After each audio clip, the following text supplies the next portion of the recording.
देत असतो. 5 तारखेला नीटची एक्झाम झालेली आहे. तर नीटची एक्झामच्या वेळी जे मेडिकलचे विद्यार्थी आहेत त्या मेडिकलच्या विद्यार्थ्यांसाठी आपण एक ऍडमिशन गायडन्स बुक दिलं होतं. आता ह्या गायडन्स बुकचा उपयोग काय आहे आणि ह्याची काय माहिती आहे हे आपण सांगणार आहे.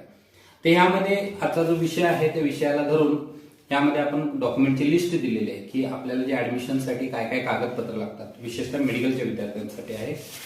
तर यामध्ये आपण पाहू शकतो तर लिस्ट ऑफ डॉक्युमेंट. आता ह्यामध्ये जे डॉक्युमेंट्स आहेत त्याचा एक ओरिजिनल सेट करायचा आहे आणि 2 झेरॉक्स कॉपी आणि एक सॉफ्ट कॉपी. ठीक आहे. त्यामध्ये तुम्ही एक ओरिजिनल कॉपीचा सेट बनवायचा आहे, त्यामध्ये एक 2 झेरॉक्स सेट आणि एक सॉफ्ट कॉपी. आणि जी सॉफ्ट कॉपी बनवणार आहात ती तुमची पीडीएफ फॉर्मॅटमध्ये पाहिजे आणि त्याची जी साईज आहे ही 400 KB पेक्षा कमी पाहिजे. तर यामध्ये आपण पाहू तर पहिल्यांदा आपल्याला लागेल तो कॅन्डिडेट फोटो जो तुम्ही नीट ऍडमिट कार्डवर अपलोड केलेला आहे नीटच्या ऍप्लिकेशन फॉर्मवर तो नीट तुमचा फोटो